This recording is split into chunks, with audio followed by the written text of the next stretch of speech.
50 ಜನ ಕರ್ಕೊಂಡು ಬರ್ತಾರೆ, ಇವರೆಲ್ಲ ಇದ್ದಾರೆ ನಮ್ಮ ಜೊತೆಲಿ ಅಂತ. ಪಕ್ಷಕ್ಕೆ ಶಕ್ತಿ ತುಂಬಬೇಕು ಅಂದ್ರೆ ಎಲ್ಲಿಂದ ಬರುತ್ತೆ? ನೀವು ಲೀಡರ್ಸ್ ಎಲ್ಲ ಜನ ಸೇರಿಸಿದ್ರೆ ತಾನೇ ಪಕ್ಷಕ್ಕೆ ಶಕ್ತಿ ಬರೋದು.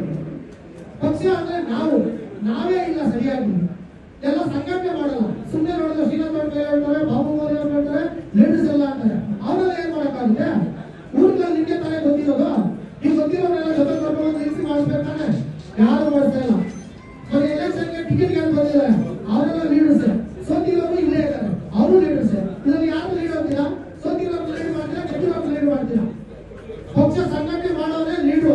ಆ ಪಕ್ಷ ಸಂಘಟನೆ ಮಾಡೋದು ಹೆಸರಲ್ಲಿ ನಾಳೆ ಹೆಸರು ಆಗಲ್ಲ. 55 ಜನ ತಗೊಂಡು ಹೋಗಿ ಆ ಒಪ್ಪಿಗೆ ಪಕ್ಷ ಸಂಘಟನೆ ಮಾಡಿ, ಪಕ್ಷ ಸಂಘಟನೆ ಮಾಡಿ ಮೀಟಿಂಗ್ ಅಲ್ಲಿ ಬಂದಿದ್ದಾರೆ, ಬೈಕ್ ಕೊಡ್ತಾರೆ, ಹೇಳ್ತಾರೆ, ಮನೆಗೆ ಹೋಗ್ತಾರೆ.